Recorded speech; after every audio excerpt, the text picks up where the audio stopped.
ఓ 20 సంవత్సరాల క్రితం తిరుమల వెళ్ళినప్పుడు నా భార్యతో అస్తమానం తిరుమల వెళ్ళడం అదే పని మాకు. ఓ 2 నెలలు జీతంలో డబ్బులు కూడబెట్టుకోవడం, తిరుమల ఎక్స్ప్రెస్కి రిజర్వేషన్ చేసుకోవడం, తిరుపతి వెళ్ళిపోవడం, ఆనందమైన పండగైనా పబ్బమైనా అన్నీ ఆయన కొండ మీదే మాకు అక్కడ చేసుకోవడం, మళ్ళీ ఇంటికి వచ్చేస్తూ ఉండడం, అది ఏమిటో అదో సంతోషం. అలా గడుపుతుండేవాళ్ళం.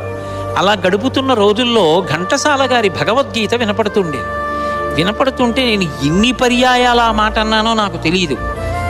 ఈశ్వరే మహానుభావుడు, ఆయన ఎంత అదృష్టవంతుడు, ఆయన ఎక్కడ కూర్చుంటే స్వామి దగ్గర ఈ పవిత్రమైన 7 కొండల మీద ఆయన కంఠం వినపడుతూ ఉంటుంది.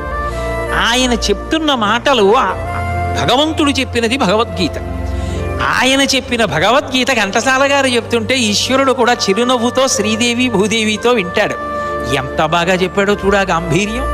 నేను ఎంత గంభీరంగా చెప్పానో అంత గంభీరంగా చెప్తున్నాడు.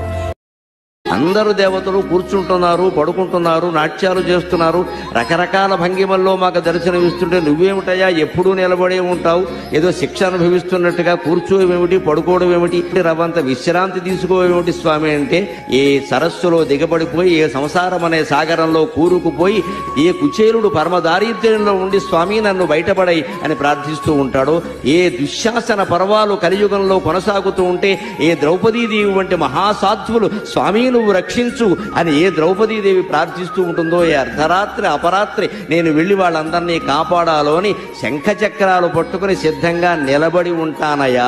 పడుకుంటే లేచి బయలుదేరడం కష్టం కదా, ఎవరికైనా దేవుడికైనా.